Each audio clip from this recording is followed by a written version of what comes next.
Recurrence relation क्या होता है कि हमने रिकर्जन पढ़ी है चैप्टर 2 के अंदर। उसके अंदर क्या होता है कि एक फंक्शन बार बार खुद को कॉल कर रहा होता है, उसके बैक एंड पे जो काम हो रहा होता है वो बेसिकली रिकरेंस हो रही होती है। रिकरेंस क्या होती है कि आपने जब नेक्स्ट वैल्यू लेनी है, ठीक है, या फंक्शन के अंदर नेक्स्ट वैल्यू आपने लेनी है तो पिछली वैल्यूज को आपने यूज करना है। जैसा कि हमने फिबोनाची सीरीज देखी थी, उसके अंदर क्या होता है कि जो एलिमेंट होता है वो पिछले दो एलिमेंट्स का मजमू होता है। रिजल्ट्स, पिछले दो रिजल्ट्स जो आपके आ रहे होते हैं उनका मजमू होता है। उसका एक हमेशा स्टार्टिंग पॉइंट होता है। उस स्टार्टिंग पॉइंट के बाद आपके पास एक फंक्शन होता है। उस फंक्शन के जरिए आप तमाम वैल्यूज को कैलकुलेट करते हैं। जैसे कि फॉर एग्जांपल अगर हम फिबोनाची सीरीज की बात करें तो आपकी पहली दो टर्म 0 और 1 है, ठीक है। तो एफ ऑफ जीरो क्या है, 0 1 है, और एफ ऑफ 2 भी क्या है आपके पास 1 आ रही है। सॉरी, एफ ऑफ 1 भी आपके पास 1 आ रही है। तो एफ ऑफ 2 जब आपने निकालनी है तो दोनों पिछले 1 को आप जमा करेंगे तो 2 आ जाएगा। नेक्स्ट आपने एफ ऑफ 3 लेना है तो उसके अंदर आप पिछली दोनों टर्म्स के आंसर्स को जो कि 1 और 2 हैं उन दोनों को ऐड करेंगे, आपका रिजल्ट क्या हो जाएगा, 2 + 1 3। नेक्स्ट आपके पास एफ ऑफ 3 आपने लेना है तो आपने सेकंड और फर्स्ट टर्म को ऐड कर लेना है। तो आपके पास 3 + 2 क्या आएगा, 5 आ जाएगा। इसी तरह आप आगे बढ़ते जाएंगे और पिछली दोनों जो टर्म्स हैं तो उनको आप ऐड करते जाएंगे। इसी तरह कोई भी आपके पास फंक्शन आ जाता है, कोई भी रेफरेंस रिलेशन आ जाता है, उसके अंदर आप क्या करते जाते हैं कि पिछली टर्म्स को नेक्स्ट टर्म के अंदर इंक्लूड करते जाते हैं। यानी कि कोई आपका ऐसा फंक्शन होता है जिसके अंदर आपके पास पिछली टर्म्स होती हैं, उनके साथ कोई ऑपरेशन किया जाता है। फॉर एग्जांपल कोई नंबर उसके साथ मल्टीप्लाई कर दिया जाता है, पिछली दो टर्म्स के साथ को ऐड कर सकते हैं, सब्ट्रैक्ट कर सकते हैं, या उनको मल्टीप्लाई कर सकते हैं। कोई भी ऑपरेशन ऐसा हो सकता है, ठीक है। ये किस पे डिपेंड करता है, ये आपकी कंडीशन पे डिपेंड करता है, आपके क्वेश्चन पे डिपेंड करता है। इसके अंदर सबसे जो आपके पास इम्पोर्टेंट है वो ये आपके पास ये जो प्रॉब्लम है रैबिट्स वाला, ये आपको काफ़ी जगह काम आता आएगा। इस वजह से मैं ये रैबिट वाला प्रॉब्लम आपको करवा रहा हूँ। इसके अंदर कुछ ऐसा होता है कि आपके पास पेयर होता है एक, ठीक है, और वो पेयर हर तीसरे मंथ एक नया पेयर देता है, ठीक है। 3 मंथ, तीसरे मंथ में वो प्रोड्यूस करना स्टार्ट कर सकता है। तो अब आपको एक ड्यूरेशन दिया होता है कि इस ड्यूरेशन के बाद आपके कितने पेयर्स जो है वो बन चुके होते हैं। आप में से जो लोग फॉर एग्जांपल क्या कह सकते हैं, रैबिट रखने के शौकीन है, या फॉर एग्जांपल मुर्गियां वगैरह रखने के शौकीन है, आप लोगों के गांव में ज्यादातर ये काम होता है। तो कोई भी जानवर आपने रखा हुआ है तो उसके अंदर क्या है कि एक खास टाइम फ्रेम के बाद उसकी रिप्रोडक्शन होती है, वो अपने बच्चे पैदा करते हैं और आपकी तादाद बढ़ती जाती है।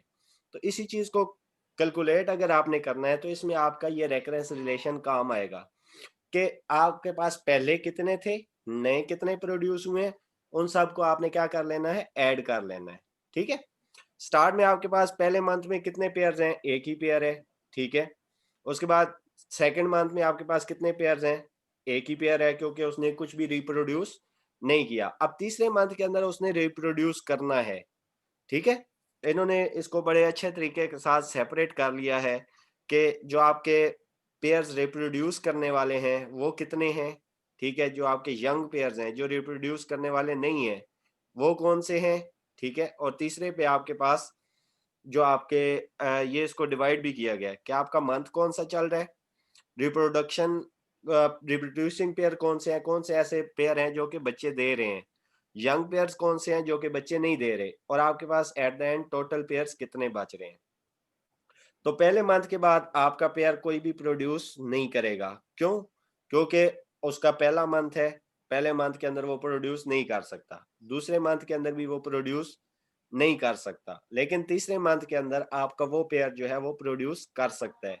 तो तीसरे मंथ के अंदर उसने क्या किया, एक पेयर प्रोड्यूस कर दिया। तो अब आपके पास टोटल पेयर कितने हो गए, दो, एक जो आपका पहला था और एक वो जो उसने नया प्रोड्यूस किया है। अब इसमें से क्या है कि जो आपका पहला पेयर है जो कि स्टार्ट से आपके साथ चल रहा है, अब वो आगे हर मंथ प्रोडक्शन कर सकता है। तो वो क्या करेगा, हर मंथ प्रोड्यूस करता जाएगा। अब जो नया पेयर आपका आया है वो 2 मंथ प्रोड्यूस नहीं करेगा, लेकिन तीसरे मंथ के अंदर उसकी भी प्रोडक्शन हो जाएगी। तो तीसरे मंथ के अंदर आपका एक पुराना पेयर है, और एक आपका पेयर प्रोड्यूस हो गया है, ठीक है, रिप्रोड्यूस हुआ है जो, तो आपके पास अब टोटल पेयर कितने हैं, 2।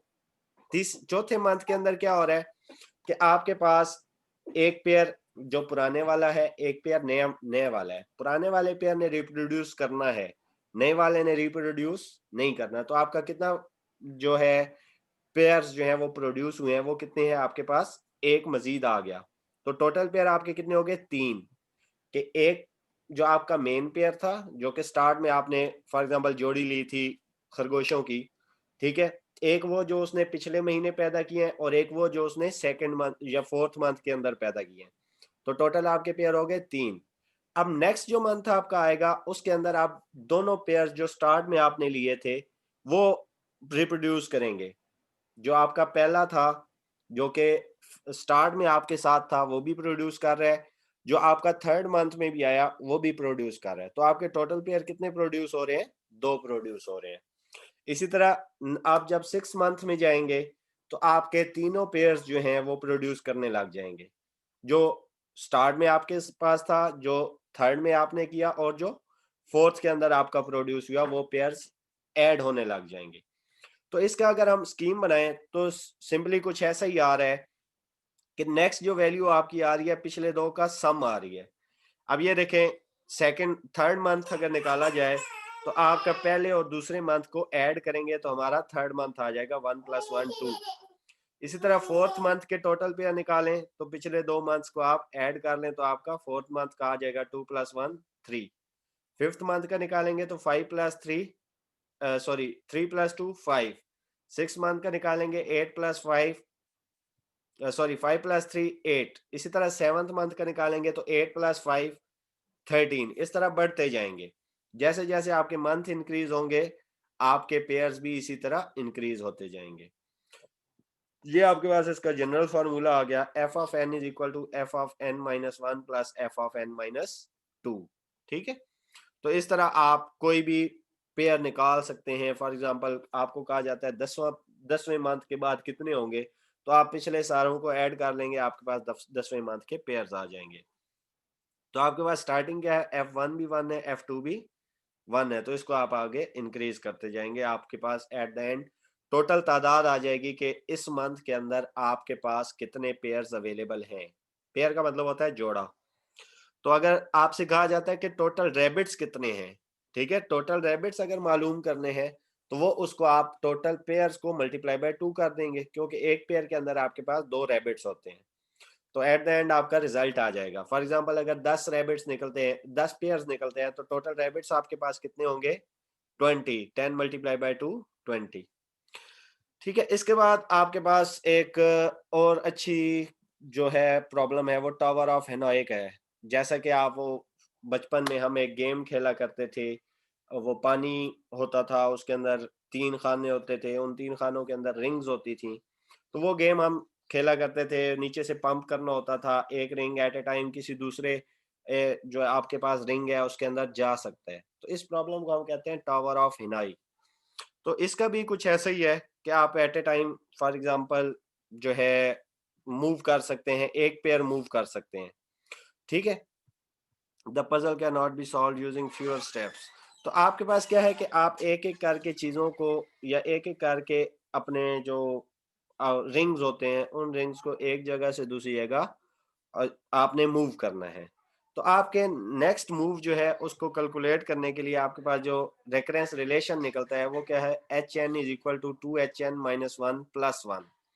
के प्रीवियस जो आपकी था हेनोई की वैल्यू थी जो आपके पास, जिसको हम कह सकते हैं कि आपका जो सीक्वेंस नंबर है, ठीक है, या आपके पास जो उसकी वैल्यू आ रही है प्रीवियस स्टेप पे, कि अब इस जगह पे आप कितनी मूवमेंट्स कर सकते हैं। ठीक है, इसका ये हमारे पास कुछ सोल्यूशन भी है। We can use an iterative approach to solve this recurrence relation. Note that HN = 2HN - 1 + 1। 2 × 2HN - 2 + 1, इसको अगर लास्ट तक ले जाया जाए, ठीक है, n - 2 n - 3 n - 4 up to n - n जो आपका 0 हो जाएगा। तो अब क्या हो रहा है कि अब 2 की पावर्स ऐड हो रही हैं, और आपके जो नेक्स्ट वैल्यूज हैं वो पीछे की तरफ जा रही हैं। जो आपके पास स्टार्ट से क्या थी, H of N minus one plus one है। तो एट द एंड जब आप सारी टर्म्स को ऐड करते हैं, क्योंकि हर एक में रिप्लेसमेंट करनी है, यहाँ पे आप लाइन वाइज अगर देखें, मैं यहाँ पे एनोटेशन कर देता हूँ कि ये आपके पास स्टार्ट में था कि आपके पास एच एन है जो कि आपकी लास्ट टर्म है। ठीक है, एच एन आपकी क्या है, लास्ट टर्म है, और उसकी वैल्यू क्या है, two H N minus one plus one. कि उसके अंदर आप एक ऐड करेंगे तो आपके पास रिजल्ट आ जाएगा। नेक्स्ट स्टेप पे अगर जाएं तो अब एन माइनस वन की जगह एन माइनस टू रिप्लेस हो गया। क्यों? क्योंकि आपने क्या किया कि उसके अंदर एक और वैल्यू ऐड कर दी।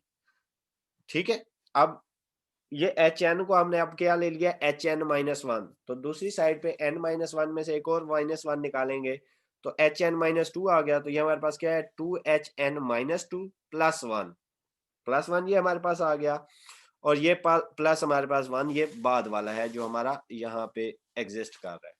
तो यहाँ पे अगर हम वैल्यू अगर लेंगे तो क्या है, two square plus H N minus two plus one. ठीक है, नेक्स्ट स्टेप पे अगर हम जाएंगे तो हमारे पास क्या बचेगा, two H N minus three plus one, यानी कि इस टर्म के अंदर अब हमने एच एन माइनस टू की वैल्यू प्लेस कर देनी है इसकी। ठीक है, इसकी वैल्यू जब हमने प्लेस की तो हमारे पास क्या आया, H N minus three plus two H N minus three plus one. ठीक है, ये आ गया प्लस टू प्लस वन, ये हमारे पास यहाँ से जो हमारे पास एक्स्ट्रा टर्म्स हैं ये आ गई। तो नेक्स्ट स्टेप पे हमारे पास क्या आया, two to the power three into H N minus three plus ये टू, और नेक्स्ट टू आपके पास ऐड हो जाएगा, आपके पास टू स्क्वायर आ जाए, सॉरी टू स्क्वायर अंदर मल्टीप्लाई हुआ तो ये हमारे पास टू स्क्वायर आ गया प्लस टू प्लस वन। तो ये अब हमारे पास आगे टर्म्स बढ़ती जा रही हैं। यहाँ पे two to the power zero है, यहाँ पे फिर हमारे पास two to the power one आ गया, यहाँ पे two to the power two आ गया। इस तरह हर स्टेप के अंदर ये वैल्यूज बढ़ती जा रही हैं और टू की पावर भी हमारे पास बढ़ती जा रही है।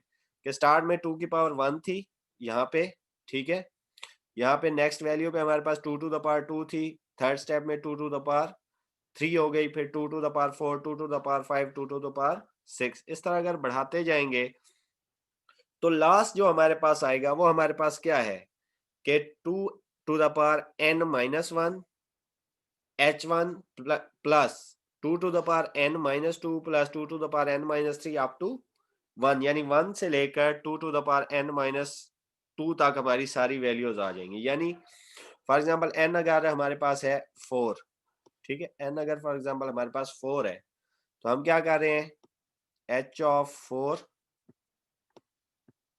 एच फोर सबसे पहले हमारे पास आएगा is equal to two into H four minus one, जो कि हमारे पास क्या बचता है, एच थ्री प्लस वन। ठीक है, ये हमारी पहली टर्म बन जाएगी अगर एन हमारे पास फोर है तो। नेक्स्ट अगर हमने अब एच थ्री की वैल्यू रिप्लेस करनी है तो हम अब क्या करेंगे, two into two H two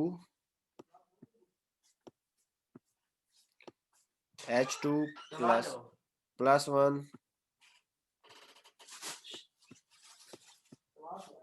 plus one. ठीक है, यहाँ हम प्लस वन लेंगे।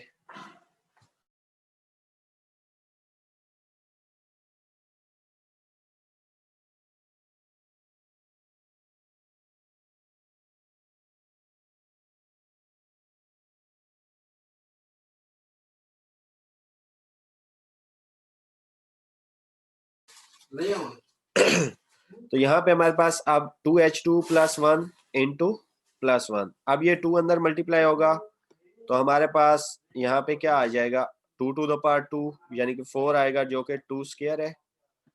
ठीक है, टू स्क्वायर एच टू, और ये टू वन के साथ मल्टीप्लाई हुआ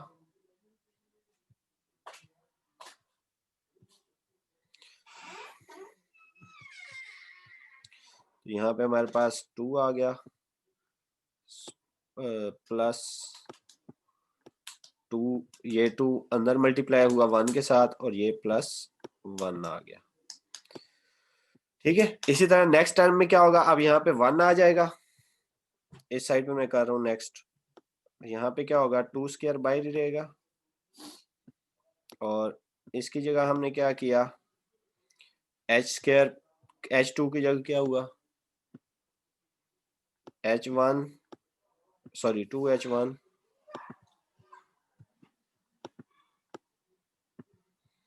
यहाँ पे हमारे पास क्या आएगा 2H1 प्लस, नेक्स्ट हमारे पास 1 है, और बाहर हमारे पास क्या है 3 लिख देते हैं, 3 है। ठीक है, तो यहाँ पे हमारे पास क्या आ गया, अब अंदर फिर मल्टीप्लाई होगा, ये 2 क्यूब हो जाएगा, 2 to the power 3 H1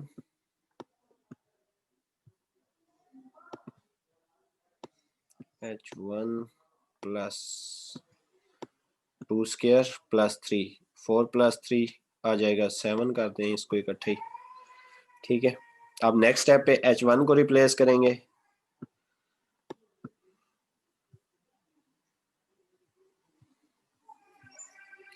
ठीक है, H0 हमारा खत्म हो जाएगा, 2 to the power 3 into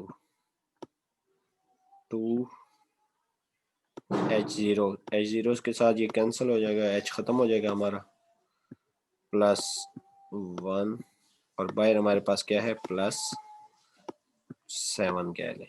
ठीक है, इसके बाद यहाँ पे ये 2 बार फिर मल्टीप्लाई होगा, 2 to the power 4 आ जाएगा, 2 to the power 4 into H0 खत्म हो गया, और 2 to the power 3 अंदर मल्टीप्लाई हुआ, तो ये क्या हुआ plus 2 to the power 3 plus 7। ठीक है, तो ये आपके पास हमारे पास जब एंड रिजल्ट आएगा तो ये हमारे पास क्या है 2 to the power n minus 1 हमारे पास बन जाएगा, 2 to the power 4 माइनस 1 हमारे पास क्या बन रहा है 16 माइनस 1। ठीक है, तो ये हमारे पास इस तरह इसकी क्या कह लें ओपनिंग अगर हम करेंगे 4 के साथ, तो ये हमारे पास टावर ऑफ हिनोई है कि हम अब 4 टर्म पे हैं तो हमने पीछे किस तरफ जाना है। क्लियर हो गया होगा, उम्मीद है आप लोगों को। चलिए, ये है हमारे पास टावर ऑफ हिनोई का प्रॉब्लम कि हमने एट द एंड क्या करना होता है कि हमारे जो पेग 3 है या पेग 1 से पेग 3 के अंदर हमने वो शिफ्ट करने होते हैं। तो इसके लिए अब ये है कि हमने कितने जो हैं ये शिफ्ट करने हैं। अब यहाँ पे हमने कितने शिफ्ट किए, 2 4 5, 6 में से 5 शिफ्ट कर दिए। तो अगर हमने जितने शिफ्ट करने होंगे तो हमारे पास उसके टोटल नंबर ऑफ जो काउंट है, जो हमारे पास आउट का सॉरी जितने हमें मूव्स करने पड़ेंगे वो मूव्स आ जाएंगे। यानी कि अगर हमने एक ही मूव करना है तो सिंपली हम एक उठा के इसके अंदर ऐड कर देंगे तो हमारा एक मूव हो जाएगा। लेकिन अगर हमने एक से ज्यादा करने हैं तो अब 2 मूव करने हैं, तो नीचे हमने जो है दूसरे नंबर वाला रखना है और ऊपर उसके पहले नंबर वाला रखना है। तो इसके अंदर ये है कि डिपेंड करता है कि आपने ये कितने जो है रिंग्स जो है फॉर एग्जांपल मूव करवाने हैं। तो ये जो फार्मूला है ये क्या निकालता है कि आपने इतने रिंग मूव करवाने हैं तो आपके को कितने मूव्स लगेंगे। तो ये आपके पास फार्मूला है, इस फार्मूले के साथ आप टोटल मूव्स निकाल सकते हैं। ठीक है, तो आपका इसी तरह ग्रेजुअली बढ़ता जाता है, क्योंकि आप डायरेक्टली 2 रिंग्स एक जगह से दूसरी जगह मूव नहीं कर सकते। अगर आपने 2 रिंग्स करने हैं तो पहले ये वाला रिंग इधर रखेंगे, फिर इससे नीचे वाला रिंग हम इसके अंदर ऐड करेंगे, फिर ये वाला रिंग उठा के यहाँ पे ऐड कर देंगे, दूसरे से तीसरे के अंदर मूव कर देंगे। इसी तरह अगर फॉर एग्जांपल हमने 3 मूव करने हैं तो हम क्या करेंगे, सबसे पहले फर्स्ट पेग 2 में रखेंगे, फिर सेकंड पेग 2 में रखेंगे, थर्ड जो है पेग 3 के अंदर रखेंगे, फिर पेग 2 में से दूसरा रिंग जो उठा के वो पेग 3 के ऊपर रख देंगे। इसी तरह आगे हम बढ़ते जाएंगे। तो इससे क्या होगा कि हमें टोटल नंबर ऑफ आउटकम्स का अंदाजा हो जाएगा कि हमारे टोटल मूव्स कितने लगेंगे एक पेग एक रिंग नंबर ऑफ रिंग्स को एक जगह से उठाकर दूसरी जगह पर रखने के लिए। ये हमारे पास उसका फार्मूला बन जाएगा। तो टोटल अगर हम इसका निकालें, अगर 64 है हमारे पास, तो 2 टू द पावर 64 माइनस 1 ये हमारे पास वैल्यू बन रही है। इतने हमारे पास मूव्स लगेंगे अगर 64 रिंग्स हमने एक जगह से दूसरी जगह ट्रांसफर करने पड़ते हैं।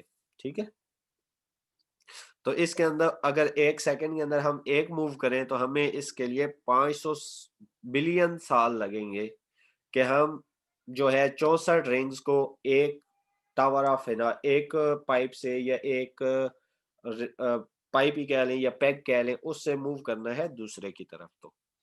तो यानी कि जैसे जैसे आपके नंबर ऑफ रिंग्स बढ़ेंगे आपके टोटल नंबर ऑफ इटरेशंस भी बढ़ते जाएंगे। ठीक हो गया। तो इसके बाद ये हमारे पास एक एग्जांपल है कि रेफरेंस रिलेशन किस तरह होता है।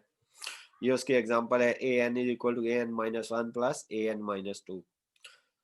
इसको क्या करना है, सिंपली आपके पास स्टार्टिंग टर्म्स दी होंगी, नेक्स्ट टर्म्स आपने निकालते जाना है। फर्स्ट टर्म आपकी क्या है, 2 है। ठीक है, the initial conditions are a1 is equal to 2 and a2 is equal to 3। तो अब इसको आप ऐड करते जाएंगे, आपके नेक्स्ट रिजल्ट्स आते जाएंगे। ये आपका हो गया रेकरेंस रिलेशन कि जिसके अंदर आपने प्रीवियस टर्म्स को यूज करना है। उसके बाद आपके पास आ जाता है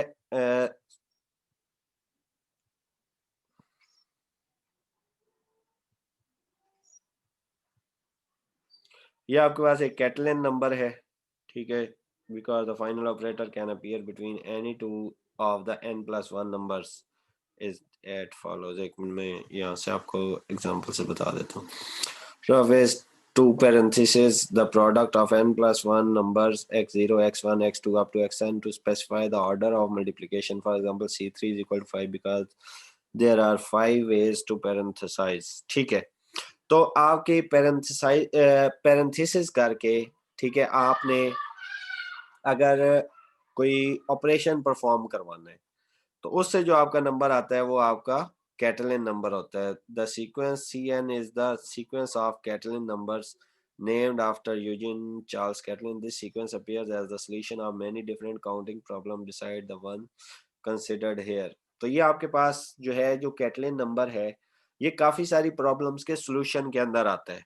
ठीक है, ये इसको बनाने वाले का नाम था यूजीन चार्ल्स कैटलन। इसकी वैल्यू आपके पास है Cn is approximately equal to 4 to the power n divided by 3 to the power n to the power 3 by 2 under root of pi. तो ये आपका कैटलन नंबर इसके साथ आ जाएगा।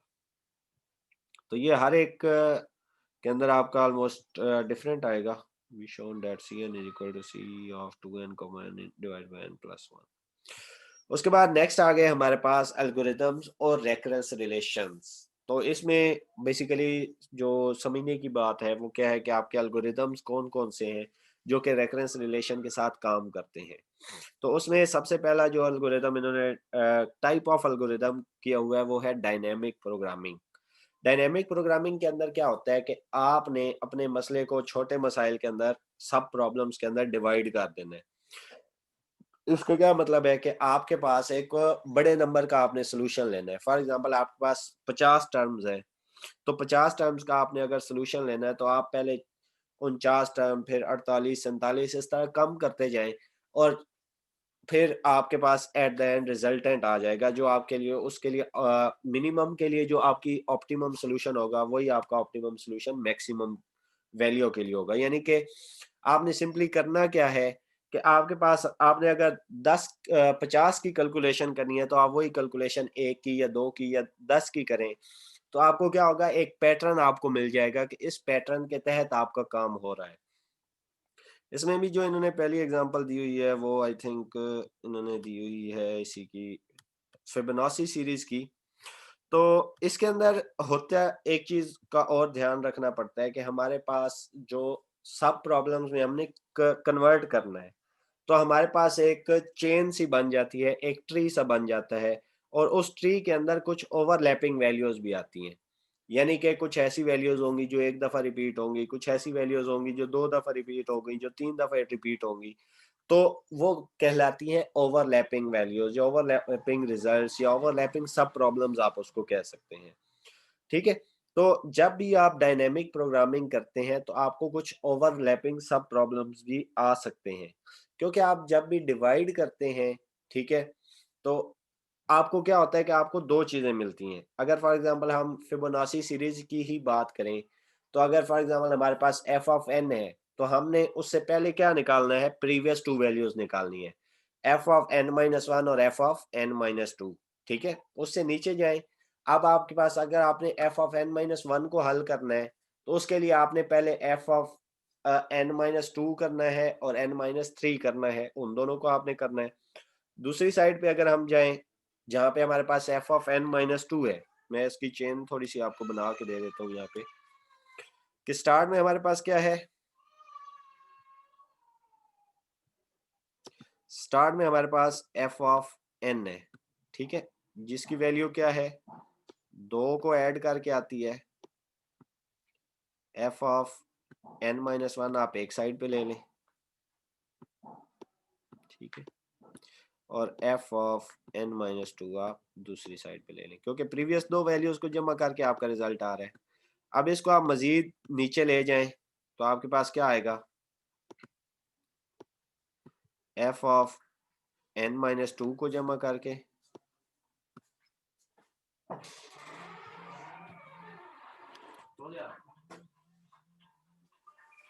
अब कॉल करते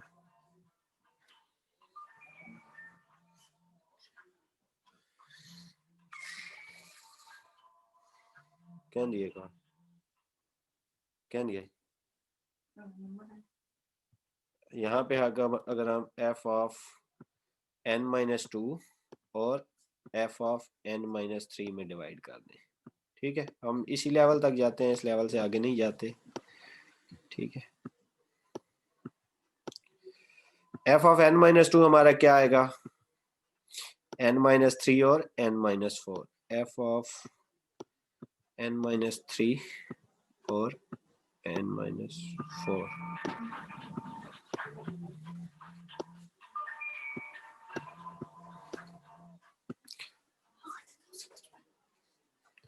ठीक है, तो ये हमारे पास क्या है, एक पूरी चेन बन रही है, इसके अंदर हमारे पास कुछ ओवरलैपिंग प्रॉब्लम्स आ रहे हैं, जैसा कि ये देखें यहाँ पे F of N minus one एक दफा आ रहा है, ठीक है, एन माइनस टू दो दफा आ रहा है, एन माइनस थ्री भी दो दफा आ रहा है, एन माइनस फोर एक दफा आ रहा है। तो जैसे जैसे आपकी चेन बढ़ती जाएगी, आपके ओवरलैपिंग सब प्रॉब्लम्स बढ़ते जाएंगे, ठीक है, कि आपने इन चीजों को भी कैलकुलेट करना है, एन माइनस वन कैलकुलेट करना है, N minus two, N minus three, N minus four, तो ये आपके बढ़ते जाएंगे।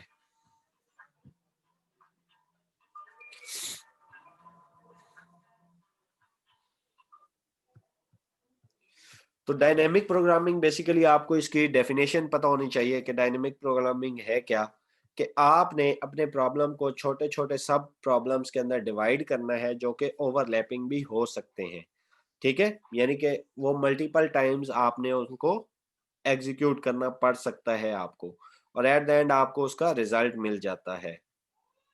तो ये कहाँ कहाँ पे यूज होते हैं, इकोनॉमिक्स के अंदर यूज होते हैं, कंप्यूटर विजन में यूज होते हैं, स्पीच रिकग्निशन में यूज होते हैं, आर्टिफिशियल इंटेलिजेंस में यूज हो सकते हैं। क्योंकि उसके अंदर होता क्या है कि अब आपके पास, मैं फॉर एग्जांपल एक सेंटेंस बोल रहा हूँ, मैं एक एग्जांपल दे रहा हूँ स्पीच रिकग्निशन की, तो अगर मैं फॉर एग्जांपल एक सेंटेंस बोल रहा हूँ, तो उस सेंटेंस के अंदर मैं डिफरेंट वर्ड्स बोल रहा हूँ, उस उन वर्ड्स के अंदर मैं डिफरेंट करेक्टर्स बोल रहा हूँ। तो अब क्या है कि हर एक के अंदर आपको कुछ सिमिलर करेक्टर्स भी मिलेंगे, ठीक है, कुछ सिमिलर वर्ड्स भी मिलेंगे बार बार रिपीट होने वाले। तो अब हम क्या करेंगे कि इन चीजों को फिर कंस्ट्रक्ट करेंगे करेक्टर से, कि एट द एंड हमारे पास क्या आ रहा है, करेक्टर्स आ रहे हैं, उन करेक्टर्स को हम मिलाते हैं तो हमारे पास वर्ड्स बनते हैं, उन वर्ड्स को हम मिलाते हैं तो हमारे पास सेंटेंस बनते हैं, उन सेंटेंस को हम मिलाते हैं तो हमारे पास पैराग्राफ्स बनते हैं, ठीक है। तो ये सारी चीजें हम स्टेप वाइज एस्टेब्लिश करते हैं। तो ये है हमारे पास डायनेमिक प्रोग्रामिंग, कि हम अपने जो टास्क है मेन, उसको सब टास्क में डिवाइड करते हैं, और उसके बाद एट द एंड हमारे पास एक रिजल्ट आ जाता है with the start times and and times. तो ये हमारे पास एक ड्यूरेशन आ रहा है, ठीक है, 8 से 10, 9 से 11, 10:30 से 12, 9:30 से 1। अब इसके अंदर क्या आ रहा है कि हमने सब टास्क बनाए हैं, और ये कहीं ना कहीं ओवरलैप हो रहे हैं। अब 8 से 10 वाले टेस्ट टास्क और 9 और 11 वाले टास्क के अंदर 9 से 10 का जो टाइम है वो कॉमन है, ठीक है। इसी तरह 10:30 से 12 वाले के अंदर 10:30 से 11 तक का कॉमन है। 9:30 से 1 वाले में पिछले तीनों टास्क में कुछ ना कुछ का टाइम जो है वो कॉमन आ रहा है। तो ये क्या है, आपके ओवरलैपिंग प्रॉब्लम्स आ रहे हैं। डायनेमिक प्रोग्रामिंग बेसिकली क्लियर होना चाहिए आपको कि होती क्या है। डायनेमिक प्रोग्रामिंग आपके जो सब प्रॉब्लम्स होते हैं वो ओवरलैप भी हो सकते हैं, कि आप अपने प्रॉब्लम को छोटे छोटे प्रॉब्लम में डिवाइड करें जो कि ओवरलैपिंग हो सकते हैं।